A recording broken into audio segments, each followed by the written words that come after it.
नमस्कार दोस्तों, मैं doctor Ashok Srivastava herbal mental neuro clinic Kotwali road Gorakhpur Uttar Pradesh से मेरे यूट्यूब चैनल में आपका हार्दिक स्वागत है। दोस्तों, मानसिक एवं न्यूरो रोगों से संबंधित जो हम परिचर्चा आपको बताते रहते हैं, इसके बारे में आज हम कुछ मानसिक रोगियों की पीड़ा के बारे में चर्चा करेंगे।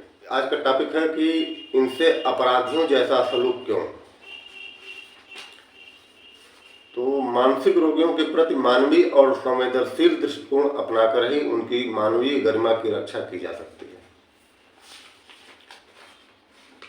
मानसिक स्वास्थ्य हेल्पलाइन के विशेषज्ञों ने चेताया कि उदारीकरण के दौर में मानसिक बीमारियां तेजी से बढ़ रही हैं, जिसका अगर सही समय पर इलाज नहीं किया जाए तो मानसिक रोगी कई बार घातक कदम भी उठा सकते हैं। विश्व भर में आत्महत्या का सबसे बड़ा कारण मानसिक बीमारी है। भारत में तीव्र मानसिक बीमारी की व्यापकता दर 1 या 2% है, जिन्हें सिजोफ्रेनिया या साइकोसिस कहते हैं, जबकि मानसिक विकृतियों की जीवन पर्यंत व्यापकता दर 10 से 12% है। ऐसी स्थिति में हमें सावधान हो जाना चाहिए।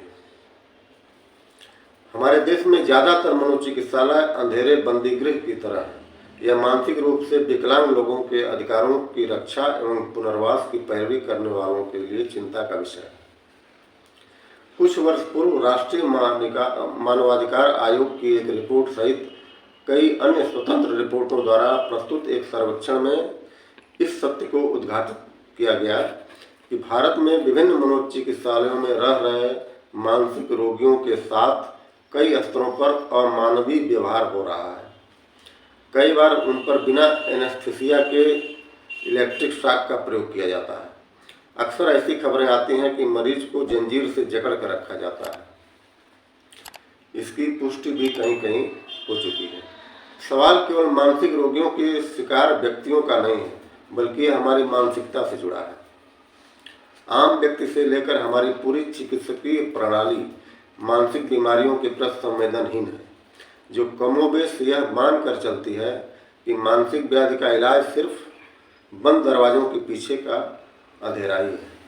जिस देश में लगभग 2 करोड़ लोग मानसिक बीमारी से पीड़ित हैं, वहाँ उनकी ऐसी उपेक्षा अपराध है। यह किसी भी सभ्य समाज के लिए विचारणीय प्रश्न है कि क्या किसी भी अस्वस्थ व्यक्ति को मानवीय गरिमा के विरुद्ध जीवन जीने के लिए विवश करना उचित है। 2 करोड़ भारतीयों को गंभीर मानसिक चिकित्सा की जरूरत है और कम से कम 35 लाख लोगों को मानसिक रोगी के कारण अस्पताल में भर्ती होने की जरूरत है। मानसिक स्वास्थ्य जितनी मनोवैज्ञानिक समस्या है, उतनी ही एक सामाजिक आर्थिक समस्या भी है। आर्थिक रूप से विपन्न मनोरोगियों की स्थिति तो और भी बदतर है। मानसिक रोगों का जब तक विकासगत समस्या के तौर पर उपचार नहीं किया जाता, तब तक उलझने बढ़ती ही जाएंगी।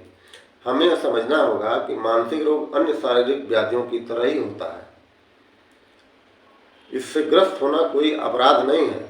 इसके लिए रोगी को दीवार के भीतर कैद नहीं किया जाना चाहिए।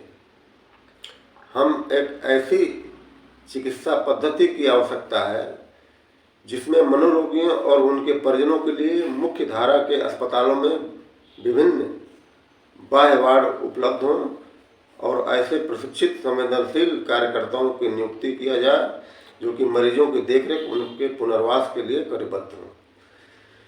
दोस्तों, इस प्रकार हमने आपको मानसिक रोगियों की पीड़ा जिस तरह के वो झेलते हैं, थोड़ा मैंने इस पर आपको प्रकाश डाला। मेरे इस वीडियो को अंत करने से पहले मैं एक मोटिवेशन के रूप में आपसे कुछ 2 लाइनें कहना चाहूँगा कि संघर्ष के अंधेरों से अपने हौसले कमज़ोर नहीं होने दें। वक्त का ग्रहण तो सूरज और चाँद भी झेलते हैं। इसी के साथ हम अपने वीडियो को समाप्त करते हैं। मेरे वीडियो को लाइक एवं सब्सक्राइब करने का कृपा करें। धन्यवाद।